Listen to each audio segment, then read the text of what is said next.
My name is Emily Carter. I'm 32 years old and a corporate lawyer in Manhattan. Once proud of my picture perfect marriage and our cozy little home on the corner of the Upper West Side. Everyone admired the way I walked beside John, the chief financial officer at a prominent Wall Street firm. That all changed one late Friday afternoon when I accidentally opened an email from a private address I'd never seen in John's contacts. The subject line was chilling. Are you ready for your next move, John? My vision blurred and my heart stopped. I thought I knew my husband until that faithful message appeared. But the real pain was only just beginning. Our little family's home in Brooklyn had never felt warmer than that Christmas. Under the tall evergreen, the soft glow of yellow lights reflected off glass ornaments as we gathered around our old wooden table. I can still taste the spicy warmth of fresh baked gingerbread and hear holiday carols playing on the vintage cassette player. When my father gently placed his hand on my mother's shoulder, their happy smiles lit up the room and gave me faith in miracles and the power of family love. Just a week before, I had stopped at Blue Bottle in Soho to finalize some paperwork. At the corner window table sat a tall young man scribbling in a thick notebook, his earnest eyes shining like morning sunbeams cutting through the city haze. That was the first time I saw John. We exchanged polite hellos before returning to our work, but I knew in that moment something different had begun. Our first official date was the weekend after that Carter family gathering. John invited me to stroll through Washington Square Park, where ancient olive trees rose defiantly above the urban bustle. We sipped vanilla-laced lattes and watched the fountains spray silver droplets in the autumn sun. My heart skipped when John laughed and spoke of his dream to start a charity for underprivileged children, believing that every number he calculated could change someone's destiny. Afternoons wandering across the Williamsburg Bridge became our habit. John and I would debate everything from favorite colors to immortal books, even whether to adopt a Labrador puppy. He spoke tenderly of his family back in suburban Boston, and I told him about growing up among Iowa cornfields, where my mother taught me that no matter what life brings, love is always the strongest anchor. One windy Friday night at the end of October, John surprised me with a cross-country flight to Venice Beach, California. We chased the sunset on white sand, the sky ablaze in pink and purple. My fingers found his and I whispered, "I've never been this happy." He smiled, his eyes promising a perfect future. In the months that followed, we explored every corner of New York, the quaint streets of Greenwich Village, the German bakeries on the Lower East Side, and the dazzling lights of Times Square at night. I listened as he analyzed market swings, and he listened as I read aloud the latest draft of my contractual law thesis. We taught each other patience, passion, and the drive to rise higher.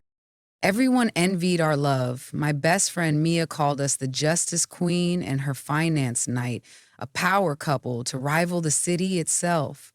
Sometimes I wondered if our story was too flawless, but I brushed aside that doubt, convinced true love needs no trials to endure. John was more than a brilliant man. He was my rock. When I faced harsh feedback on a key deal at work, he'd arrive with an iced latte, ready to hear my frustrations. "You can do this," he'd say gently. "Every mistake just paves the way for success." In his arms, I believed nothing was impossible. One spring weekend, we drove to Niagara Falls on the New York-Ontario border. Before the roaring cascade, John knelt and revealed a tiny ring box. Tears welled in my eyes as he whispered, "Will you marry me?" I nodded before I could think. The falls thundered like a witness to our vow. Since then, waking up next to each other in our midtown high-rise has felt sacred. We cook blueberry pancakes together, share the morning financial news, and debate long-term investment strategies. No matter how busy, John texts me, "Good morning, my love," with a heart emoji, and each time I open my inbox, I smile.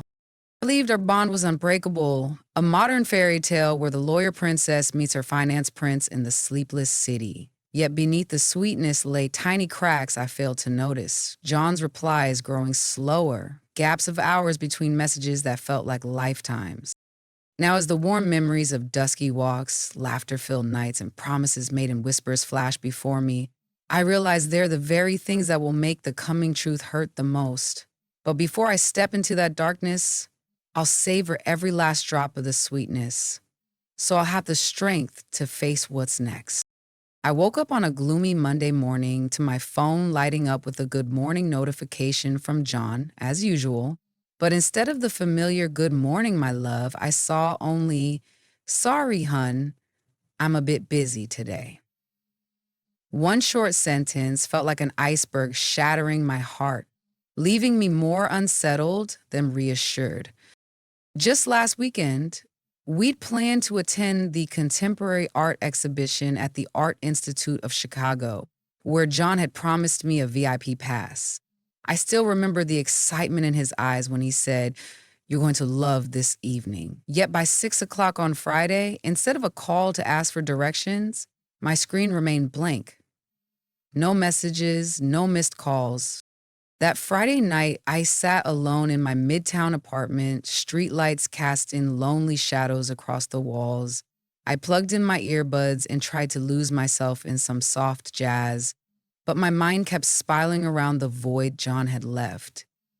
Every minute dragged on like an hour, and I began to wonder, had he forgotten his promise, or was something far more serious happening? By Sunday, I decided to call him directly. After the sixth ring, I told myself, I just need one explanation. But all I reached was voicemail. "Hi, you've reached John's mailbox. He'll get back to you as soon as he can." The robotic voice felt cold and indifferent, a sensation I'd never experienced before. Monday marked a crucial meeting with one of my biggest clients. I stepped into the glass conference room on Wall Street, my mind still reeling from the growing distance between us. As soon as I began my opening slide, my phone buzzed with a new email from an unfamiliar address: confirm@securemail.net. The subject was just 3 words: "We need to talk." I tried to ignore it and focus on work, but the message stoked a feverish doubt inside me. At lunchtime, I slipped out of the office to call Mia in Los Angeles. "Mia, why hasn't John answered me?" I whispered into the phone. After a pause, she replied, "Don't jump to conclusions. He might be handling an emergency at work." Mia's words did little to soothe my pain. Instead, I felt an invisible rift growing between us with every passing minute. That afternoon, when I returned home, I found a second email from the same address. "I have something I need you to see." Attached was a PDF titled Project_Alpha PDF. I opened it to find pages of financial data marked up with handwritten notes. "Keep this secret. Don't let your wife know." My heart clenched. Why would John write, "Don't let your wife know"? A wave of unease washed over me as I pressed my hand to the keyboard, trembling. That evening, while I tried to compose myself and prepare dinner, John finally called back. But instead of his usual warm tone, he sounded exhausted and evasive. "Hey, I can't meet in person. I'm tied up with something critical in Chicago," I demanded. "What's so secretive that you can't tell me?" He replied curtly. "I promise I'll explain later. Trust me." Half believing, I nodded, though deep down I sensed a curtain of secrecy descending between us. Over the next few days, I started scrutinizing John's social media more closely. He posted a photo of his office balcony in another city, but deliberately hid the location and photographer. Before, he'd always tagged the place with a "Miss You" caption. I compared it to his old posts. It was the same office view, but I was nowhere to be seen. It felt like each sweet memory was being erased. One rainy night, I checked the building security footage where John often snapped workday photos for his Instagram story. Rewinding the entryway camera, I saw a woman I didn't recognize trailing John at 7 o'clock. She wore a baseball cap and a black coat and moved hurriedly. I froze the frame, tears welling. I didn't know who she was, but I was certain John hadn't been alone. In my mind, a courtroom drama began to unfold. I replayed every promise, every loving message. I asked myself, is John betraying this love? Or is there a deeper truth waiting to emerge? A bitter ache mixed with a slow burning anger filled me. I knew I was about to face a challenging road ahead, but in that moment, my resolve ignited. One phone call at midnight turned everything upside down. I whispered to myself as I pushed away the fading sweetness of the past. In my heart, the seeds of a quest for justice and truth were taking root. And this was only the beginning. The 10th anniversary gala for Morgan and Pierce Wealth Management was being held at McCormick Place in Chicago, a grand hall lit by thousands of spotlights and lined with gold-trimmed tables. I'd spent the entire week choosing my dress, perfecting my makeup, and rehearsing my heartfelt toast to John, the husband I still trusted completely. He had introduced me on stage as the most incredible woman in my life, and I had felt my heart swell. Yet by Friday night, John never arrived.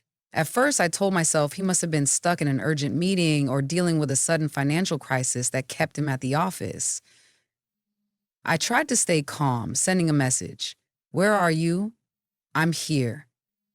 His only reply was 2 words. "I'm sorry." No explanation, no phone call. Under the dazzling glow of the banquet hall lights, I glanced anxiously at the empty chair beside me, the one marked John Carter, CFO. He'll come, right? He won't leave me here alone, will he? But as the minutes ticked by, doubt stabbed at my heart. The program began. CEO Andrew Pierce took the stage to announce record profits, while I sat silently, my gown exquisite but my eyes clouded with worry. Everyone expected John to speak about the company's future vision, yet all I could feel was that vast, mocking emptiness of his unoccupied seat. Before the evening shifted into the entertainment segment featuring Chicago Underground, the famed jazz quartet, I quietly slipped out of the banquet hall and crept down the service stairs to call John one last time. The phone rang and rang, but no one picked up. A wave of panic rose in me. If it isn't a work emergency, then why hasn't he answered? When I returned to the ballroom, I overheard 2 close colleagues whispering to each other. "Carter bailed on his speech," one said. "I heard he's in a private meeting on the floor below. They say it's an important session with the VIP from London," the other replied. Their words cut like a razor. John wasn't just busy, he was secretly meeting a VIP client with no invitation extended to me. In that moment, I remember the security cameras by the McCormick Place service entrance, where John used to snap work progress photos for his Instagram story.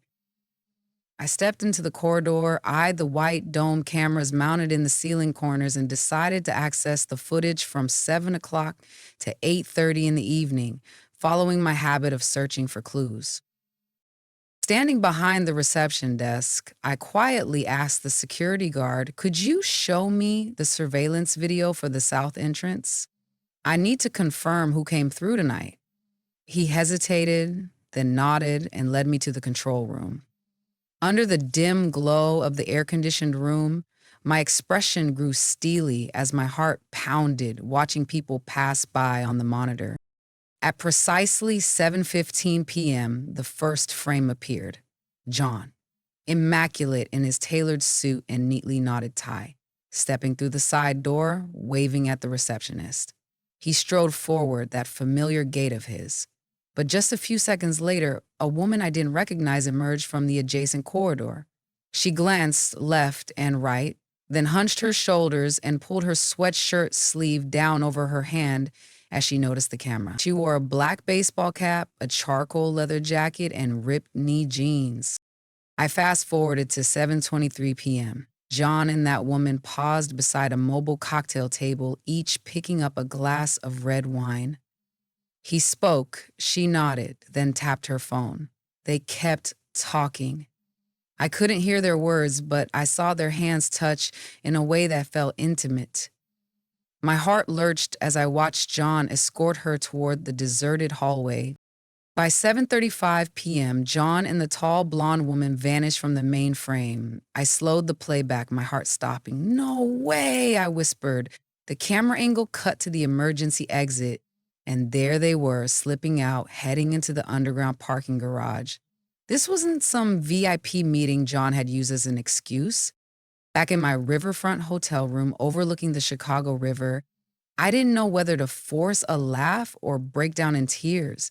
Streetlights cast my lonely silhouette against the window pane. I pulled out my phone and sent the short clip to Mia with the message, "Mia, he's cheating on me."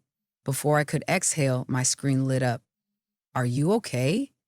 I typed back, "He's in McCormick's parking garage with another woman." Tossing my phone onto the dresser, I stared at the lone VIP pass tucked beside my makeup kit. "It was just a company party," I murmured. But to him, it was an opportunity to betray me. Tears streamed down my face as I felt the collapse of 8 years of trust. We once dreamed of a home and a bright future. Now it was all a stage John had directed. Finally, I rose and faced the large mirror. In the reflection, I saw a tension-hardened resolve I'd never felt before. If I don't expose the truth, I'll never get back what I've lost, I told myself. The Chicago night air was bitter, but inside me, the fire of indignation and the thirst for justice blazed fiercely. Rain lashed Manhattan style as I left the hotel, each icy drop mingling with my heartbreak. I hurried down the slick sidewalk, my heels clicking against the pavement, yet inside I felt a vast emptiness. With every step, I fled the image of the man I once loved and the harsh reality he'd revealed. Amid the hurried crowd, I paused on the Manhattan Bridge, where the lampposts linking the East River's banks blurred in the downpour. Pressing my hand to the rain-slick railing, I lifted my face to the sky, letting the rain wash over me. The loneliness weighed heavier than ever, as if the whole city had turned its back, leaving me stranded amongst strangers. My phone buzzed in my raincoat pocket, Mia calling from Los Angeles. "Are you okay? Has he answered?" she cried over the thunderous rain. Forcing myself to speak, I managed, "Mia, I don't know what to do next." Then I broke down, my sobs echoing into the night, as if accusing the world. Why was I just a performance to him? Unable to stand it any longer, I bent over, hands braced on my trembling knees, and collapsed, right there on the bridge. The rain poured like shards of ice into my shattered heart, yet it also washed away the last fragments of my trust. I remembered every happy moment, John's laughter, the loving look when he called me my love, the promises he swore would never fade. Now they felt like smoke vanishing into darkness. A yellow taxi streaked past, its headlights revealing my tear-streaked face, exhausted and defeated. But the woman slumped on that bridge was not the naive wife I once was. A steadfast determination had been awakened within me. If I didn't rise again, I would never reclaim my dignity or find the justice I deserved. The rain soaked through my hair and thin coat, like a funeral shroud from my shattered future. I slowly rose to my feet, wiped away my tears, and took a deep, steadying breath. The chill cut to my bones, but it also urged me forward. I opened my phone, saw Mia's unsent message. "I need time to grieve and think." Then I hit send, as if letting go of the last shred of my weakness. I ordered an Uber without specifying a destination, anything to escape the relentless patter of raindrops on the window. As the car glided past gleaming skyscrapers, I stared out the small glass pane, remembering when I'd knelt before John at Niagara Falls. Back then, everything was rosy, dreams, hope, the future. Now, my world was only the gray of disappointment. The car stopped in front of a small bar in the East Village, the place John and I used to pop in for weekend martinis.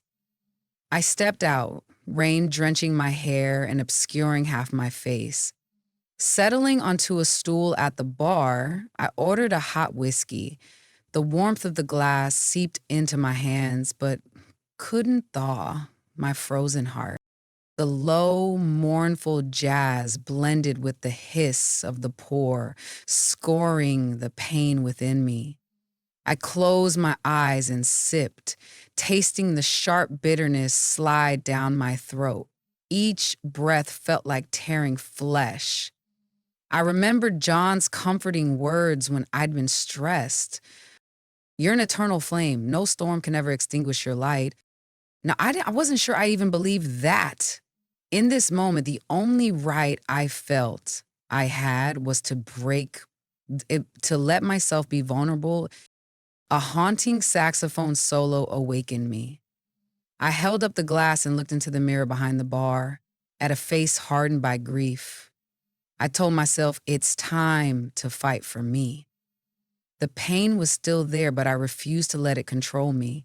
I set the drink down, reached for my phone, and called an attorney, an old colleague who had helped me with a financial lawsuit. Mr. Carter, I need to meet as soon as possible, I said, my voice steely through fresh tears, and bring every piece of data, every email, and every work log of John's. I knew the road ahead would be rough, confronting the truth, gathering evidence, facing the man I once called husband. But there was no turning back. When I left the bar, the rain had softened to a fine drizzle. I hurried back to the waiting Uber, feeling my fingers tighten around the steering wheel of my resolve.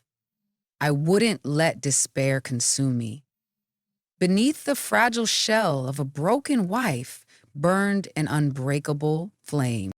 Before slipping into the car, I glanced back at the empty street. The pale streetlights illuminated my solitary silhouette, but also revealed my unyielding stance. I forced a small, encouraging smile, even at the rain. Manhattan's dark night felt like a new beginning, a journey to reclaim myself and restore the justice stolen from my betrayed life. Back in the hotel room, I opened my laptop and logged into John's archived email folders, sent mail, and archived, that I'd once saved for a joint report. I downloaded every message. In the midst of organizing, an automatic reply from the attorney's office popped up. Your meeting request has been received. Please allow up to 24 hours for a response. I exhaled with relief. For the first time in days, I felt in control, calling the shots instead of chasing elusive answers. That night, I skipped the bar and made myself a simple dinner at the apartment. I cooked tomato sauce pasta, my comfort dish, the one John always teased tasted as warm as your embrace. Now, I stirred the sauce alone, savoring the rare calm its aroma brought. Seated at the table, I closed my eyes, took a bite, and smiled. I can still take care of myself. Late into the night, while the city slept, I returned to the email screen. Every sender name, Mia, Andrew Pierce, confirm@securemail.net, I flagged in red. I created separate folders to sift through each thread. Then I discovered a chain between John and confirm@securemail.net referencing Project Alpha, the very project he'd insisted I needn't worry about. This time I read every word, marking my notes carefully. Mia texted, "Do you need to take a break?" I typed back quickly, "I'm fine. I'll update you as soon as there's progress." Of course, I knew I still had a lot to do: financial forensics, verifying the Chicago meeting location, gathering legal evidence. But I no longer felt exhausted or afraid. At last, I looked up at the sky through the hotel room window, spotting an early star that hadn't yet set. I told myself, in this moment, I've chosen my own path. No matter how rocky it gets, I will never look back. A mini hook for the next chapter echoed in my mind. until one phone call changed my life. Deep inside me, the flame of recovery burned brighter than ever. I woke up on Monday morning to sunlight peeking through the curtains of my temporary Chicago apartment, a reminder that there was no time to hesitate. I opened my laptop and reviewed my overnight notes, from Project Alpha to emails from confirm@securemail.net. Every detail was a puzzle piece, and it was time to assemble the full picture.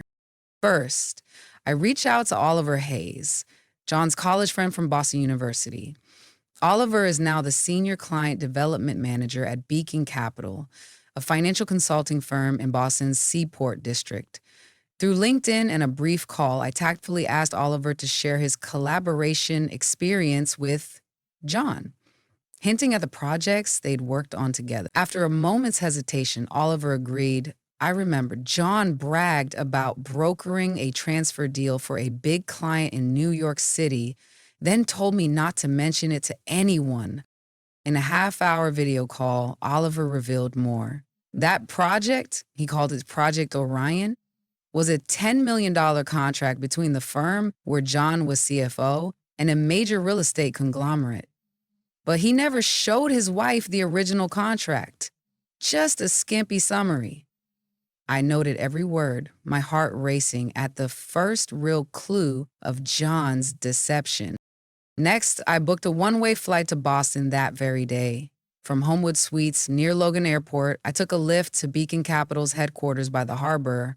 Sarah, John's former economics mentee and now a financial analyst, greeted me warily.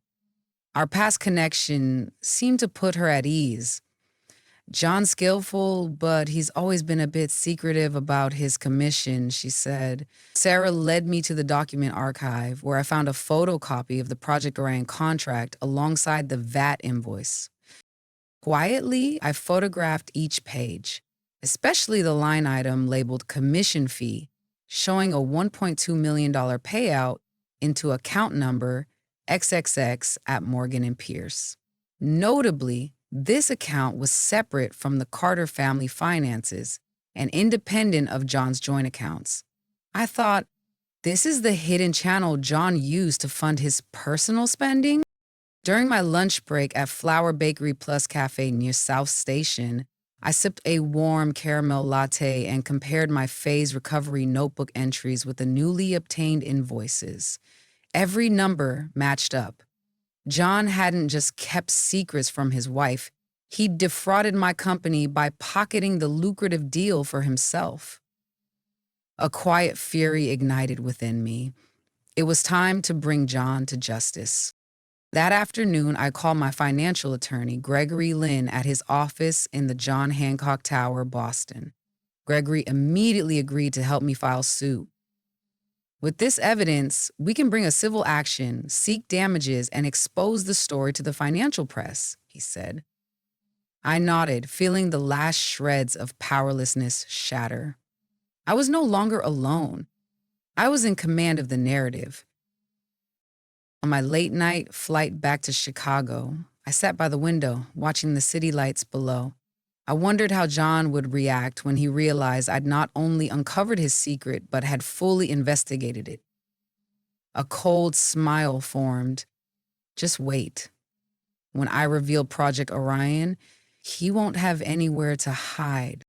Back in my Chicago apartment, I opened my laptop and drafted an email to the Morgan & Pierce board, attaching contract copies, bank statements, and correspondence between John and confirm@securemail.net. The subject line was concise but potent. Disclosure of CFO misconduct. John Carter. In the body, I laid out all the evidence and demanded an immediate meeting to address the allegations. Now I had shifted from victim to strategist. Step by step, I was turning the tables, placing John directly in the path of his own exposed truths. My covert investigation had uncovered embezzlement and deceit at the highest level, promising an uncompromising revenge drama. A mini hook for the next installment rang clear in my mind. Just wait until you see his reaction when I blow the lid off Project Orion. In my heart, the fire of retribution burned brighter than ever, aimed squarely at John Carter, the husband I once trusted utterly. Meanwhile, Mia Pierce had just stepped out of a meeting at the Miami Beach Convention Center, where she was working on an international marketing initiative. Florida's late afternoon sun streamed through the glass, highlighting the tension on her face as her phone buzzed incessantly. My urgent message made her abandon the seat she just claimed and flop to the floor in the hallway. "He's in McCormick's parking garage with another woman," I had written. Mia looked up at a nearby banner, Tech Summit 2025, Miami edition. She thought, no matter how important the work is, she can't leave her best friend to face this pain alone. Mia pulled out her tablet, juggling slide notes while sending words of support. The next day, between meetings with key partners, Mia quietly booked a ticket back to Chicago. She needed to be there when I made my move to expose John's corporate scandal. Mia drew up a plan, coordinating with financial journalists and leveraging her contacts at the Chicago Tribune to ensure my story reached the public with credibility and speed. Flash forward, TEDx Chicago. It was a crisp fall morning in 2026 at the Auditorium Theater, bedecked in TEDx Chicago's signature red and black. I walked onto the stage in a sleek white suit, each confident step illuminated by spotlights. Mia sat in the front row, eyes alight with excitement, squeezing her fist when the MC introduced me. Emily Carter, corporate attorney, keynote speaker, and symbol of strength rising above betrayal. Before an audience of hundreds, I recounted my journey from deepest hurt to personal renaissance. I spoke of Project Orion, of lonely nights by my Chicago window, and of the power of friendship. How Mia never once left my side. The applause that followed answered the question I had once whispered to myself. Can I rise again? Mia beamed with pride as I closed with a call to action. Believe that in any crisis, you can turn tragedy into a lesson and an inspiration to others. My eyes shone with resolve. The auditorium felt electrified in the city, where my own story of heartbreak unfolded. Wednesday morning, at Morgan & Pierce headquarters in Seattle, the 45th floor boardroom overlooked Elliott Bay through floor-to-ceiling windows. The full executive team was assembled: CEO Andrew Pierce, Chief Risk Officer Samantha Liu, and the Internal Audit Committee led by Margaret O'Donnell. I joined via video call from Chicago, Mia beside me, watching the leaders' reactions closely. Andrew opened the meeting. "We've received Ms. Carter's package of evidence. Today we will hear the final explanation from our CFO, John Carter." All eyes turned to the podium, where John stood in a charcoal suit and muted magenta tie, his face drawn and tired. He inhaled deeply, his once steady gaze now unsteady. "First, I apologize," John choked out, voice trembling. "I never intended to betray the company's and my wife's trust," Samantha cut in swiftly. "You diverted $1.2 million in commission from Project Orion into your personal account without reporting it to any senior leader. How do you explain that?" John hung his head, blinking rapidly. I was under sales pressure and wanted to preserve the firm's reputation. I thought I could make it right later, but I was wrong." Margaret spoke next. "Internal policy requires all additional commissions to pass through the audit committee. Your secret subsidiary account and hiding it from your wife constitute internal fraud." A heavy silence fell as everyone stared at John in disappointment. He couldn't meet their gazes. Andrew tapped his pen on the glass tabletop. "Do you understand the severity of your actions, John?" John nodded, voice strained. "Yes, sir. I accept full responsibility. I resign." The word resign struck like thunder, silencing the room. Samantha then presented the preliminary internal findings. Based on the bank reconciliations, the original contract, and McCormick Place surveillance footage provided by Ms. Carter, we confirmed not only the $1.2 million commission, but also an additional $300,000 grease fee paid to expedite the deal. A weary exhale escaped John, an undeniable confession. I was afraid the partner would walk away if we delayed.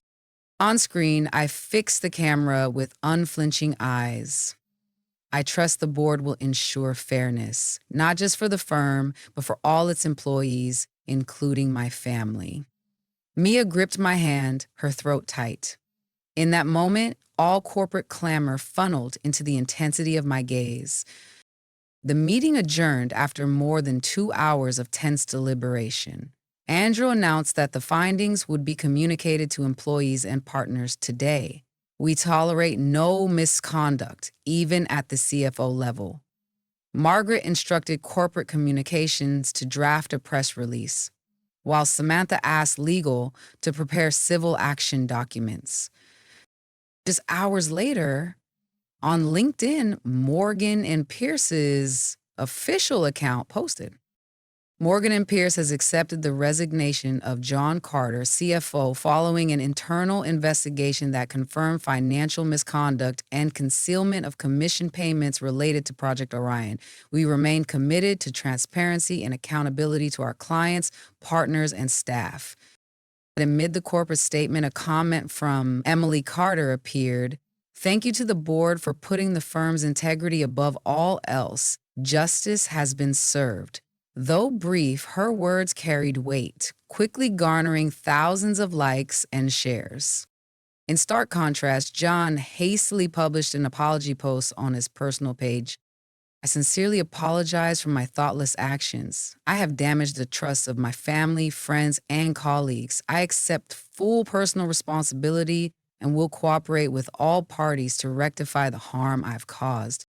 His post met with skepticism. Despite over 5,000 connections, he received fewer than 200 likes. Former colleagues commented, resignation was the right call. Best wishes on finding yourself again. Financial journalists tagged Morgan and Pierce's announcement, adding headlines like, Morgan and Pierce CFO exposed, the cost of greed. Under the wave of criticism, John seemed adrift. He deleted family photos and disabled comments, but the cleanup was too late.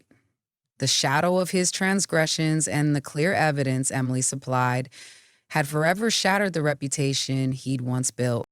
In Chicago, Mia and I watched the Morgan and Pierce live stream together.